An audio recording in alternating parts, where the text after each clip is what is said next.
everybody, and welcome back to Thanks, It's Vintage with your hosts, Andrew and Lydia. And we are once again back at the Kenmore Square location of Vino di Vino, right by Fenway Park. Beautiful sunny summer day.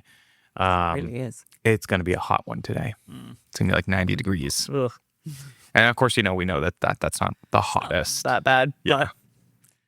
Yeah. The cement and the humidity. It's a lot. Yeah. Oh, for sure. And today we have a really fun topic. Yeah. I know. Today we're not cracking open a bottle. Instead, we're talking about the bottle. Yes, exactly. I know. Like, this is like a topic that nobody ever really like fully flushes out for anyone. Yeah. And it's an incredibly long history as well. So very interesting. We did closures, but now we're doing the physical bottle itself. Actual bottle. Why are there all these different shapes? Yeah. That's what we want to get to the heart of today is why are there these different shapes? What's the purpose of them? Where did they come from?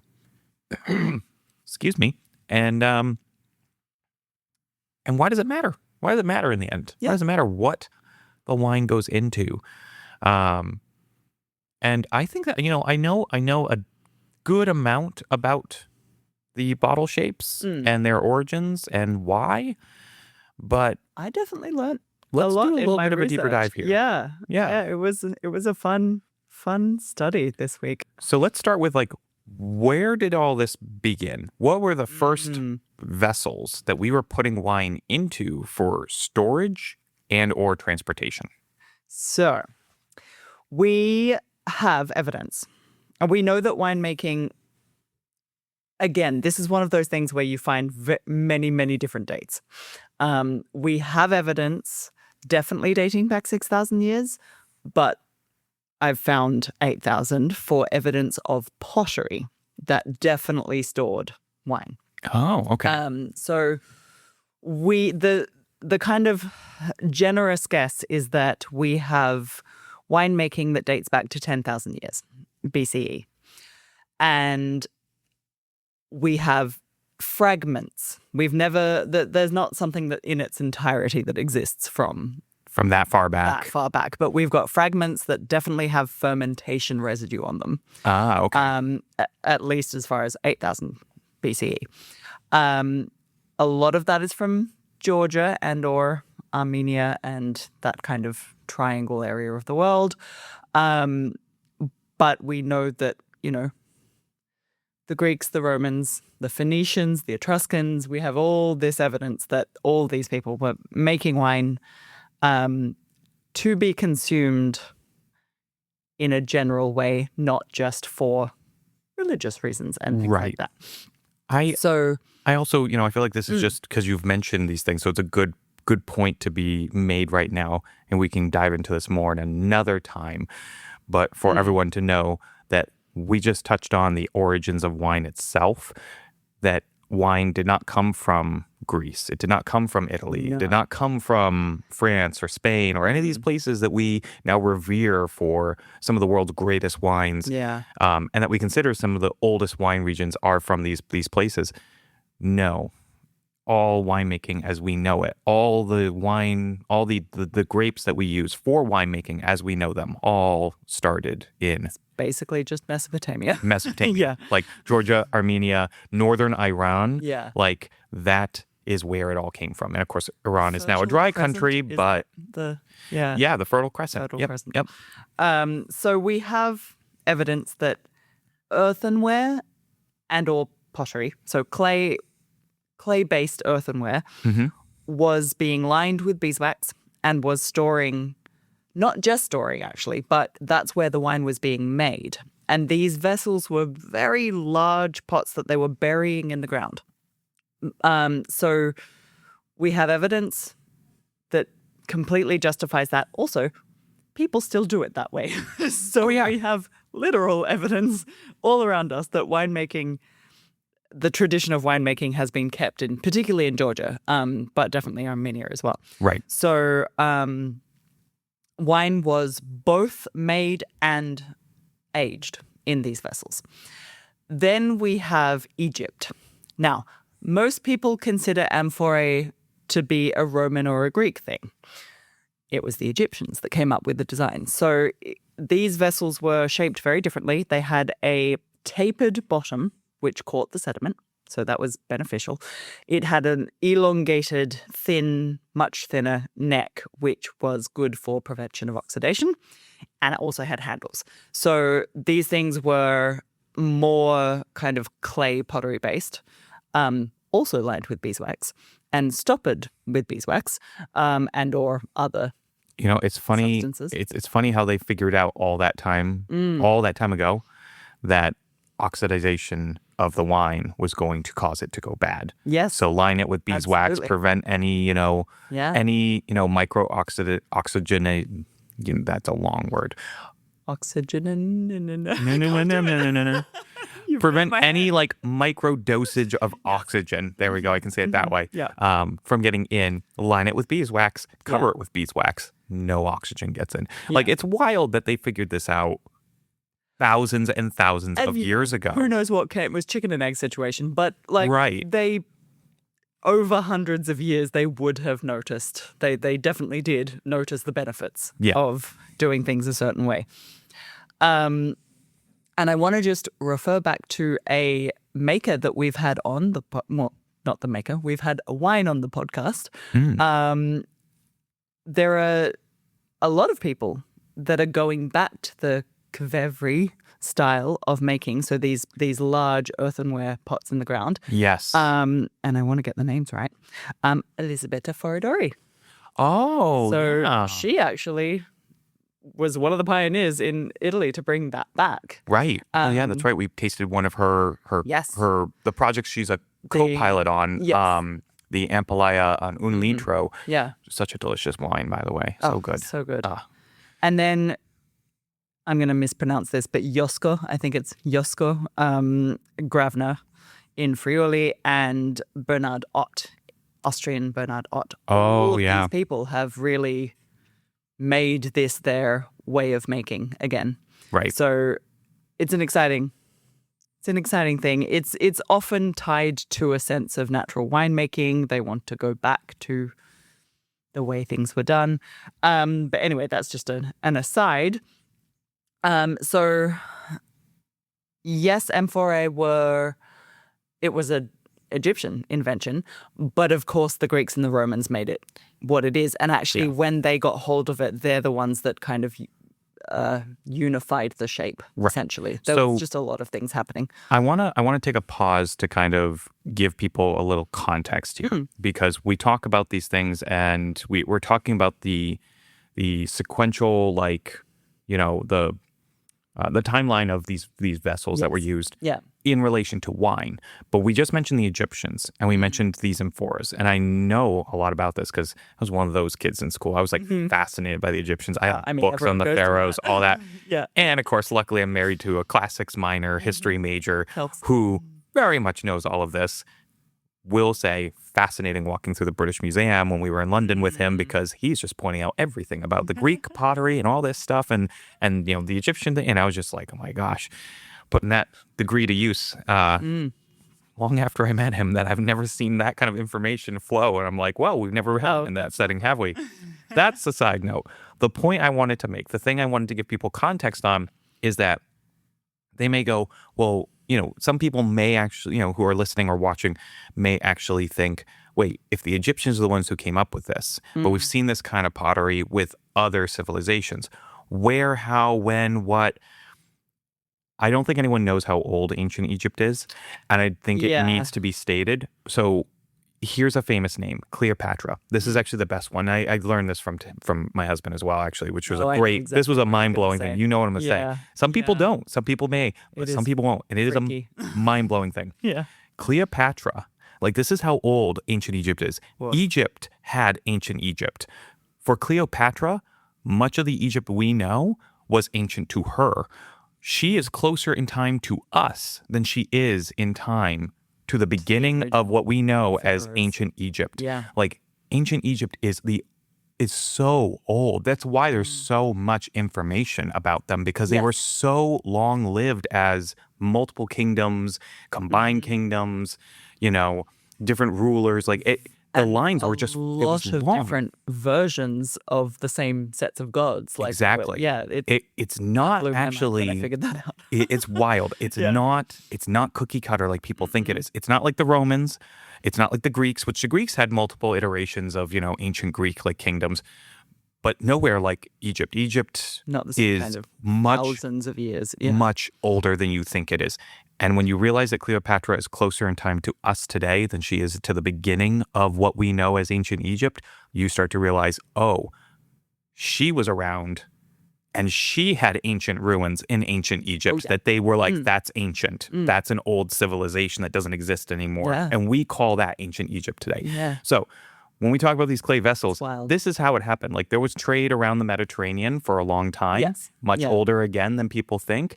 And these vessels made it up and into like areas like Armenia and Georgia. Like there was trade all throughout these areas, inland enough to make it there, and definitely around the Mediterranean, either by, road or mostly by boat. Ship. And the amphore, the benefit of that vessel was that it was movable. Yeah. The kevevri are giant for the most part. I mean, I'm sure there were smaller versions, but they did not travel particularly well, and they had a very large opening, so not great for moving around. No. Amphore, much better. So that was mainly transferred via ships. That's where the benefit lay for them. Then we have oak.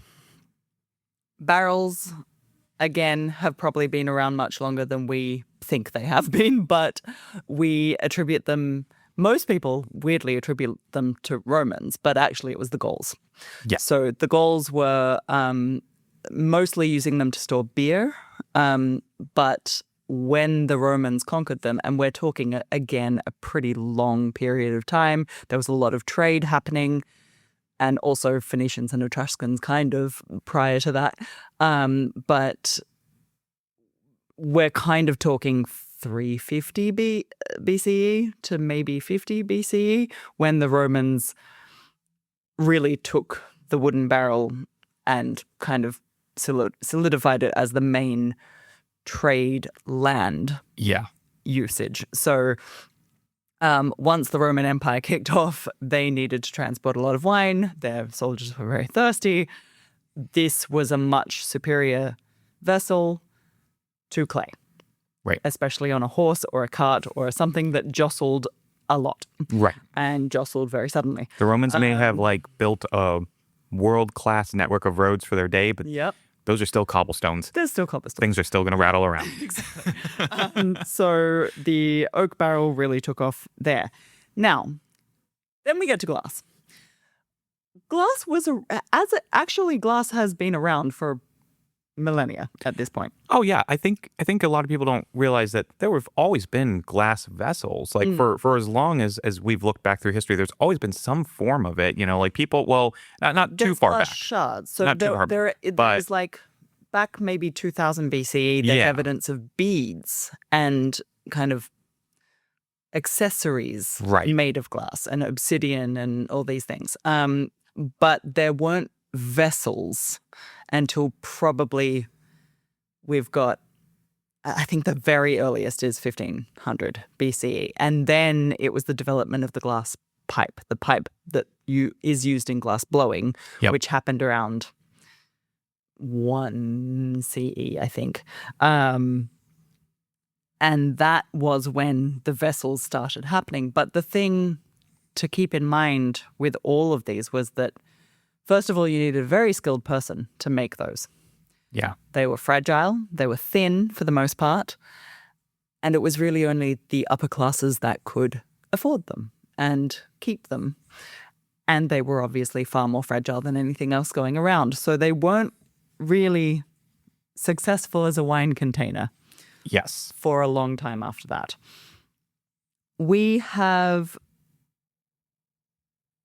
There are a lot of transitions in the world of glass. Phoenicians, we have evidence that they were creating hollow containers. But again, they broke easily.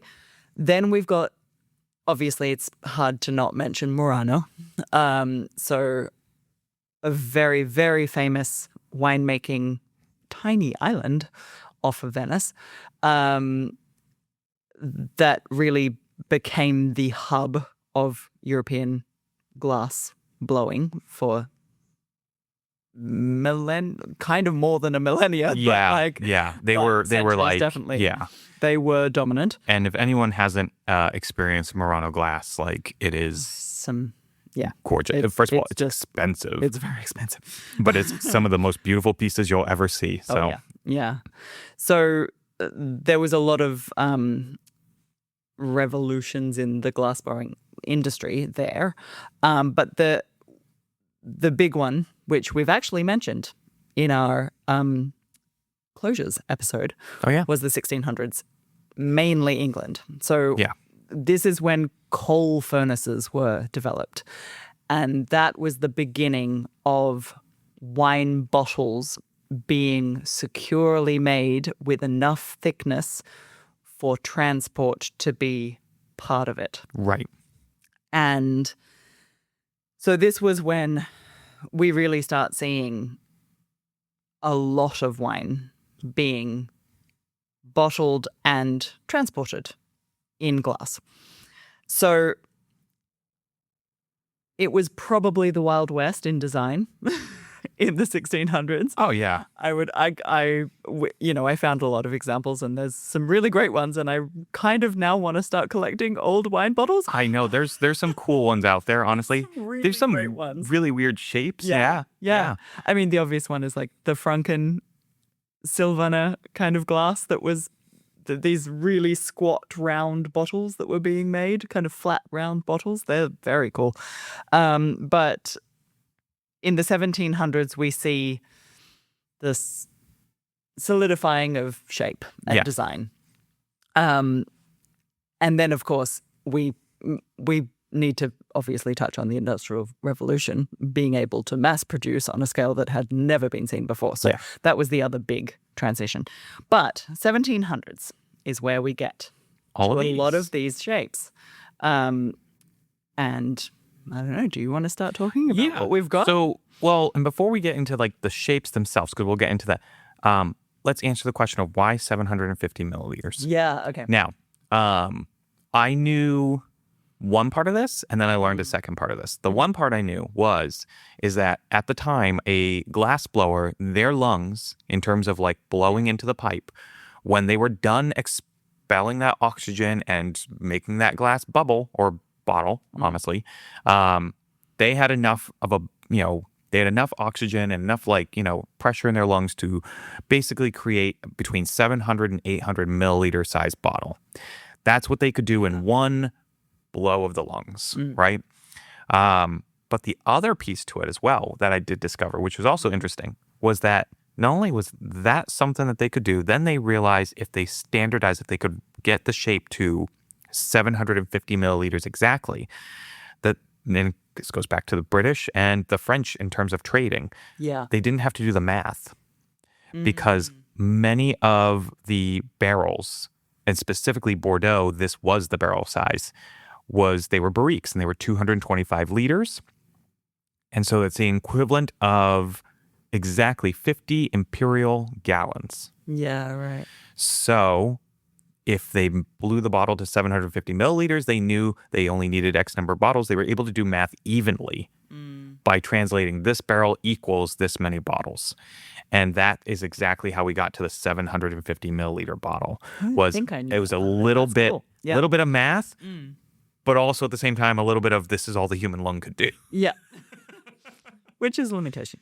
But then these shapes, so here's the interesting thing about these shapes. A lot of these shapes developed in different regions for different reasons. Yes. But let's start with the outlier because it didn't start in that region specifically. It was created by somebody outside of that region. And we go back to the British, and that's the sparkling wine bottle. So sparkling wine, we did our sparkling wine episode, which I know is a little long. You can listen to half of it and listen to the other half. It's about an hour. It's like 15 minutes on each of the four styles we talked through. But one of the things that we talked about then was the fact that sparkling wine was an accident. So this was this was not something that people were intentionally trying to make. And of course, our good friend Dom Perignon has been incorrectly attributed to wanting the bubbles when he was trying to get the wines to stop creating bubbles. He thought it was a flaw. And the reason he thought it was a flaw was because the bottles at that time were too thin in terms of glass. Like the glass wasn't thick enough. This goes back to what you said. Yeah. We discovered, coal-fired furnaces and like we were, higher temperature point. And we were able to then make hotter. thicker glass. Could make thicker glass. And that's what the British did. They invented the bottle that we now know as the champagne bottle. And that was because when sparkling wine production started to be done intentionally, they needed a bottle that could hold the pressure. Sparkling wine to 6 atmospheres of I pressure. know. It's a high amount of pressure. And so that's why we got this bottle. So these bottles are intentionally thicker in glass. And anybody who's worried about, our carbon footprint, I know I am. I'm always conscious about that. This is arguably at this day, today, in the modern world, the only bottle that should be that heavy. Yes. This should be that thick in glass. Absolutely. Because it needs to be. There is no way to make it thinner. Otherwise, you risk the pressure just causing explosions. An explosion. Which is... And that's the last thing we want. Yeah. And in case anyone has a question of, does that really happen? Go look up Costco Prosecco glass explosions. Because Costco's Prosecco, I'm pretty sure it was their Prosecco, not one of their other ones. But they had to do a recall like last year because there was faulty glass used in production. And so some of these bottles are just exploding in people's homes, which is really unfortunate. Very dramatic. So yeah, has to be thick. And it was basically the British who created that. So that's why that is what it is. Then we get to other styles of bottles. So the other more recognizable ones. The Burgundy bottle. And this was the first one to be created. I just want to chime in. That I didn't know. Yes. Okay. The Burgundy bottle was the first unified design in the 1700s. Okay. And essentially it was a marketing thing. I mean, like there's not... It helps aroma. The sloped shoulders. Yeah. And the kind of normal indent at the bottom and the kind of elongated neck because of the sloped shoulders are good for aroma. But they wanted to separate themselves. Yeah. And it worked. It clearly worked. It was a very efficient marketing technique. And Bordeaux were very close behind because they wanted to differentiate themselves from Burgundy. Right. So their design happened. And it was taller, thin neck and broad shoulders. A bit of a stricter shoulder, a bigger indent. And all of these serve a purpose for the wine. Whether or not that was the intention initially, who knows? But the thing about Bordeaux is that it has more sediment than Pinot Noir. And that's in my notes here as well, is this little sediment, there was no need to engineer a bottle that had anything to do with the sediment. Nope. This, whole nother story. Definitely.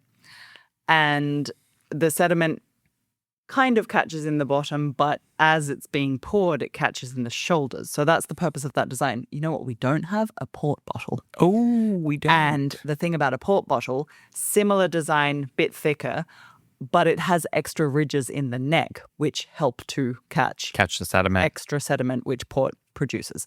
So that was a fun mechanism of those bottles. You'll notice that the Rhone bottle we've got on the table is essentially a Burgundian style. But the thing that is different, which they developed, was this embossing on the front, which most producers still do to this day. And there are also tend to be some of the heaviest bottles around. They do. Which I really wish they'd change, but and the embossment is rules based too, which is what I think we should also say. So when you see the embossment on a bottle of wine from the Rhone Valley, it's speaking to where in the Rhone Valley it came from, and it is legally not allowed to be used unless both the grapes and the production of the wine had occurred inside the boundaries of that specific appellation. Greatest example would be Châteauneuf-du-Pape. Yes. We know that everyone sees a bottle of that, and it's the keys and the crown of the papacy. For its the region's history in that historical schism in the Catholic Church between the two popes that did happen at one point. And here, this is the village of Sablet in the Rhone Valley. Yeah. Or Sablé. So one of the named villages in Côte-Rhône Village. So not just Côte-Rhône Village, but a particular village within Côte-Rhône Village. That's where they get the embossment. Exactly. And then the other one that was like kind of being developed at a similar time, but very separately, was the Alsace/Moselle style. Yeah. And if anyone's wondering what the name of it is, I think actually there are a couple of different names you can use for it. Yeah. But one of them that is always my favorite is the German Hock. Yes, the Hock. And that's Hock. Hock. Which I just The think German of ham. hock. Every time I hear that word, I'm just like, ham hock. Yeah. And that was developed actually, and this is what's cool, and this is what I learned about that. I was not fully aware of its origins and development. Yeah. But there are rules in terms of having to use this bottle in some regions, both in Germany, and Alsace has this rule as well. So Alsace, France, they must use this style of bottle for specific wines that they are producing in the region of Alsace. Yes. Not all of them, but certain ones they must. Yeah. And this was... So Riesling, Gewürztraminer. Exactly. And this was developed because the wines of these areas were being transported on rivers, not on oceans where it was rocky. Exactly. So they could make a slender bottle, thinner glass. They could make something that stacked better. Yep. That's also a feature, but it didn't need the indent. So we have relatively flat-bottomed glassware that have very long necks. And didn't need to be as kind of sloping as they are very sloped, I should say that, but they have a very continuous cylindrical bottom half so that they stack very well. Not necessarily the case in Bordeaux bottles. Sometimes they taper. They're not always cylindrical. But the other thing that we should touch on is color and why that is a thing. Why is dark glass a thing? Yeah. Well, and one of the things we always say in terms of, how do you ruin a wine? There's oxygen. Mm-hmm. This is why we use, if you listen to our enclosure podcast episode, we talked about corks and real corks and why it lets in like tiny bits of oxygen, and that helps to age the wine slowly and carefully over time, right? But then there's also temperature, why we store wine the way we do. We talked about that in our cellar episode. Look at us connecting the dots between our episodes. And then there is light. You don't want light. Because light, the UV rays will damage the wine. Over a time. Over time. Over a long period of time. So hence the darker bottles. That's why a lot of bottles have a green tint to them, is because, or brown, is that those colors are very effective at basically blocking out the UV rays and preventing that damage, that light damage from happening. That may lead someone to go, well, wait a second. What about all these clear bottles, right? Especially with rosé. You see it quite often with rosé, a lot of clear bottles. Well, that is as far as I'm aware, a design choice by the winemakers, but also with the assumption and understanding as well that they produced a wine that is meant to be consumed quickly, not a wine that is meant to be held on for a long period of time, and therefore that the clearness of the bottle will not matter in the long run, because by the time that bottle gets to the retail shelf, it's going to move right away. These are not bottles that sit around for longer periods of time, nor are they going to sit around in your home. You're not going to hold on to a rosé for 3 years. You're generally going to drink it probably the same week you bought it, usually. Usually. There are rosés that are meant to cellar, but they are very different beasts. In green tinted bottles. They do come in darker colors for the most part. But a very fun fact that I wanted to add in here. We're familiar with champagne. Yes. Usually champagne is in a greenish or a brownish bottle. Yes. Just generally, they are made that way. This obviously not. This is intended to be drunk fairly quickly. Right. But there is a very famous, very luxury champagne. I had a feeling you were going to go here. Oh, yeah. Of course.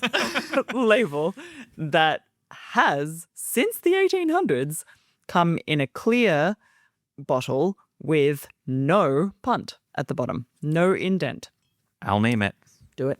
It's Cristal. It's Cristal. But it does come with a cellophane wrap around it does. to help block out the UV rays. Now, did you know why? I do know why. Now I'm forgetting which Tsar of Russia was Alexander II. Alexander II. Yeah. Paranoid he was going to be poisoned. So they specifically made a clear glass bottle for him so he could see that the champagne was the color poisoned. it needed to be. It wasn't Yeah. poisoned. And no bombs. Literally, he was scared that someone would put a bomb in the indent, punt. in Oh the my punt. gosh. So he asked for two things. He asked for a crystal clear bottle, which is also where they think the name came from. Oh, that would make a lot of sense, honestly. I don't know that that's been proven. But it's a nice story. It is a nice and story. it does fit very well. Yeah. So he demanded all this stuff in the 1800s. They've been doing it the same way since then because a Tsar demanded it. And he was right to be paranoid, by the way. He did get assassinated. I was going to say, wasn't he actually? Yeah, he was assassinated. Oh my gosh. But Well, but they have stuck to that tradition, and the only addition is this cellophane that protects the bottle. And so that's a really I love that fact. I love it's that it was actually it's a just really cool fact. One man who was just like, nope, you're doing it for me because I need the best champagne and I need it to be not tampered with. Right. Yeah, crazy. Yeah. And then we've got this squat little guy. Yeah. And I think this is a great example. So that's an Etna Bianco that we have in our stores. Mind you, all these wines are in our stores. So if you can discern what they are, and we haven't really talked about the wines themselves, but that Etna Bianco is in our stores. That's one of the wines I chose to go on the shelf. And that's a great example that there are still these weird bottles out there. Yeah. And they don't always have a story. A lot of these weird bottles that you will find, A design choice. it's a design choice. Yeah. The winemaker wants to stand out, so they chose this bottle, this shape specifically. And this is one of the darkest glass we have on the table. This and the Sablé Yeah. are, And I very actually like that almost shape black. because it feels Italian, because it reminds me of me of like olive oil vessels. Exactly. And the ones with handles that Oh yeah, see. that too. Yeah. So it could be a nod to that. I didn't really look too much into why they chose that particular shape. But I do love that there are still winemakers out there going, I'm going to do something weird. We're going to do this shape. I will say that, though, with an asterisk, and that is until I try to put that wine in my wine fridge and it It's the doesn't worst. fit in the shelving because I it's will too say, fat, right? yeah. It's like it's a wrong shape. From a personal and a retail perspective, oddly shaped bottles are frustrating. Yes. Because they do not stack well. They look pretty. It is cylindrical, so it does sit, but not many of them fit if they're lying down. Yeah. And in a wine fridge, it simply does not fit. No. I am very much up against that right now because most of the wine I drink is the Bourgogne shape. Yeah. I do not drink a lot of Bordeaux. I do not drink a lot of Cab. I do not drink a lot of Malbec. And most of those wines fit really nicely in a fridge. These guys sometimes get a bit too fat. And then sparkling wine, almost impossible. Forget it. And I've got a good fridge, but it's one of the older designs that have very close. I had to take a shelf out Yeah. in order to fit my Magnum and my sparkling. Honestly, I'm going to be upgrading my wine fridge probably by the end of the year. Yeah. So, and then my shelving will also probably be better because the newer ones they have allowed for some level of, if you buy a nice one, if you spend like a grand. Yeah. And I or got this more. secondhand and I'm very pleased with it. But Yeah. if I had chosen my own, I would have gotten a much larger one in order to have the space Right. for the extra largeness of bottle. Yeah. But they're still cool. They're still fun. It's a very... Wow, I was about to say a phrase that I haven't said in a very long time. First world problem. I've not heard anyone say that in a very long time, but it is. It's very much not an actual issue, but it is frustrating when you're trying to store wine. It is, yes. But this is this has been a cool conversation. Has been. I think we've touched on everything here. I think we've given everyone the right information at the right dosage to know what, why, where, when, how. Yeah. And I hope that this has been helpful for everybody, actually, because, now you can actually look at these bottles and go, oh, this is this shape because. Why. Yeah. Which is really cool. I guess we can leave on, if we want to leave on another final bottle note, and I think it's something that's just, so we all know, we all understand. There's wine vessels, there is still ongoing development when it comes to what we store the wine in. Yeah, this is a good topic. And we'll probably get more into this and another episode where we can actually talk about all the things going on. But, if anyone remembers, there was a time, and you still find it with some of these bottles, that Napa Valley cabs were in these ginormous, fat, weighty, very heavy, very thick glass bottles. And it was weapon, not and the consensus is that this was basically because there was a opinion at a certain point in time that still exists, and it still exists, to some degree, that the heavier the bottle, the more expensive the wine is inside, and that's just not true. That's the same with Rhone. That's why Rhone will be the last to change. Probably. The embossment means you need a thicker bottle. To stamp into, and until they figure out how to do it with a thinner, and we will probably one day, but there are a lot of producers that have moved away from that and have moved towards the new development of creating stronger glass that's thinner glass. And this is simply because of ecological reasons. The shipping of wine is the biggest polluter that we have in the chain of winemaking.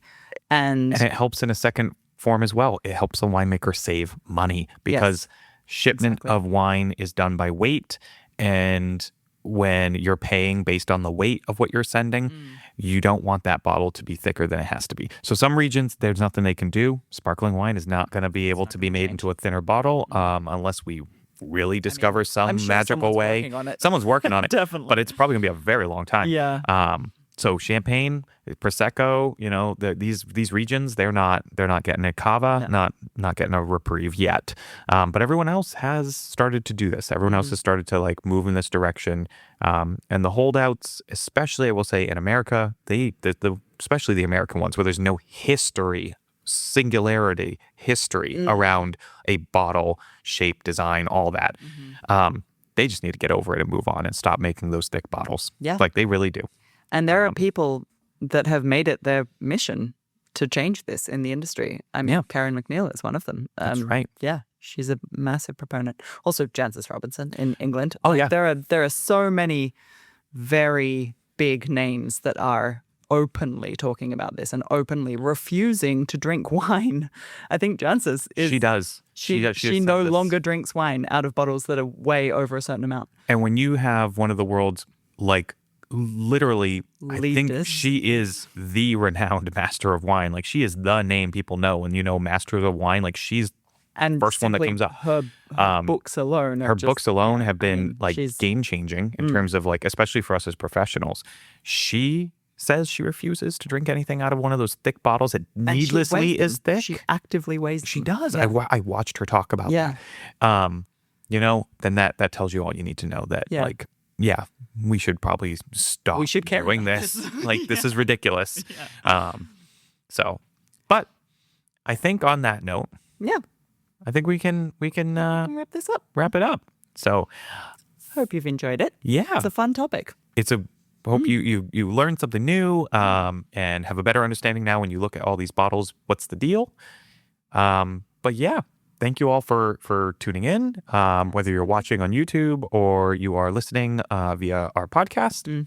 And I think, also just ending this by saying and reminding everyone, we have a wine club. So, if you want to see bottle shapes and all sorts, we have a wine club. It's on our website, vinodivino.com. You will see it in the menu, wine club, $99 a month for bottles, expertly curated.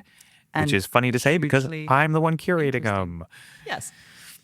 You're an expert. I guess I could say that now, right? I've been in the industry long enough. I've done enough of these. I've been around. But also a really, really fascinating way to explore the world of wine and to explore maybe off the beaten track. Yes. Grapes and regions. I'm trying my best to keep that theme going. Yeah.